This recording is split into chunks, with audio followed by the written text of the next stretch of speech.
어서오세요. 괴담 레스토랑에 오신 것을 환영합니다. 오늘의 괴담 코스는 머리카락 의문사입니다. 오싹한 요리와 함께 음미해주세요.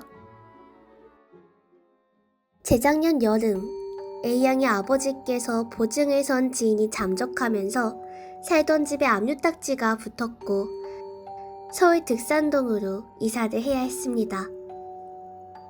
겨우 마련한 돈으로 월세방을 구한 것이었는데 적은 돈이지만 꽤나 넓고 방도 3개나 있어 여동생과 방을 따로 쓸 수 있을 정도의 괜찮은 집이었죠.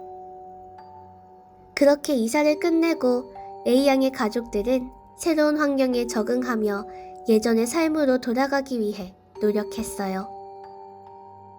이사한 지 2주 정도 지난 어느 날 A양은 동네 아주머니께 집이 싼 이유를 들었다는 부모님의 대화 엿듣게 됩니다. 바로 이 집에 살았던 사람들이 모두 죽었다는 이야기였습니다. 상당히 섬뜩했지만 이 집이 만족스럽기도 다시 이사와 전학을 반복하기 싫기도 했던 A양은 신경 쓰지 않기로 다짐했습니다. 그런데 그날 밤 A양은 기묘한 꿈을 꾸게 됩니다. 여동생과 함께 이야기를 하고 있는데 여동생의 입에 머리카락이 몇 가닥씩 삐져나오더랍니다. 계속 대화를 이어갈수록 머리카락이 점점 더 많아졌고 뭔가 더 같이 있으면 안 될 것 같은 느낌이 들었다고 해요. 그 순간 꿈에서 깬 A양은 꿈 내용이 맴돌아 한동안 잠을 청하지 못했습니다. 며칠 뒤 그 꿈이 잊혀질 때쯤 또 같은 꿈을 꾸게 됩니다. 이번에는 여동생이 입으려면 입안에 까만 머리카락이 잔뜩 뭉쳐진 채 들어있는 겁니다. A양은 여동생의 기이한 모습에 대화에 집중할 수 없었고 여동생을 구해야겠다는 생각에 여동생 입안에 있는 머리카락을 잡아 당겼습니다.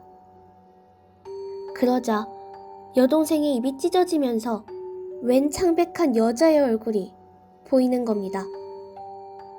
그 여자는 눈이 뽑힌 채 뻥 뚫린 눈으로 A양을 응시했습니다.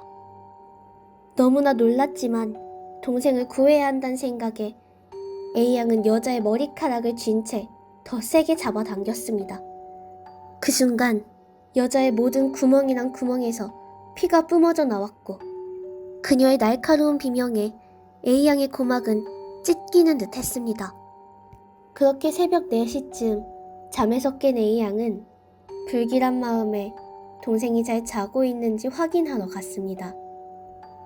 조용히 여동생의 방문을 열어봤고 세상 모르고 자고 있는 동생을 보며 안심하고 나가려는 순간 너무 섬뜩한 시선이 느껴졌습니다. 다시 뒤를 돌아보니 엎드려 있던 여동생의 머리가 180도 꺾인 채로 A양을 바라보는 것입니다. 그리고 그 얼굴은 여동생이 아닌 꿈에 나왔던 그 창백한 여자의 얼굴이었습니다. 여전히 눈이 뽑힌 채 피를 흘리고 있었지만 분명 A양을 보고 있더랍니다. 그렇게 A양은 공포에 질려 그대로 얼어붙었고 시간이 지나 그 얼굴이 점점 옅어지고 나서야 정신을 차렸다고 해요. 바로 울부짖으며 온 가족을 깨워서 꿈 내용과 방금 겪은 일에 대해 말하고 나서야 한동안 별일이 없었다고 합니다. 며칠 뒤 어머니께서 A양을 불러 동네 아주머니께 들었던 이야기 자세히 해주셨습니다.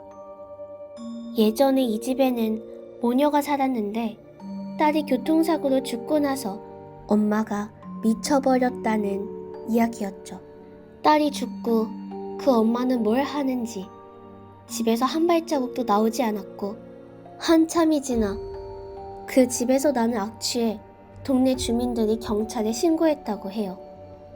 그렇게 발견된 여자는 눈이 뽑힌 채 심하게 부패되어 있었고 사인은 그녀의 입안을 가득 채운 피떡이진 머리카락에 의한 질식사였습니다. 그녀의 기이한 죽음은 시간이 지나며 잊혀졌고 그 이후 집에 이사온 가족 중 여자아이들은 A양처럼 괴이한 꿈을 꾸고 미쳐버리거나 머리카락을 먹는 등 기이한 행동을 하다 죽어버렸다고 합니다. 괴담 코스 메인 요리는 즐거우셨나요? 곁들임 요리 머리카락 파스타 나왔습니다. 한 번에 너무 많이 집어먹지는 마세요. 그 여자가 당신의 꿈에 나타날지도 모르니까요.